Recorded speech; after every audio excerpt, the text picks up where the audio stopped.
Here's how to create Pinterest idea pins.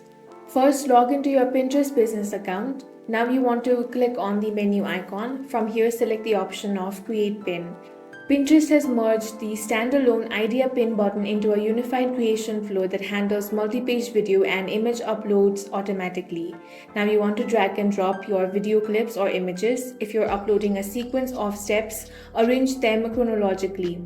Now you want to use the native editor to add bold, readable text overlay for context.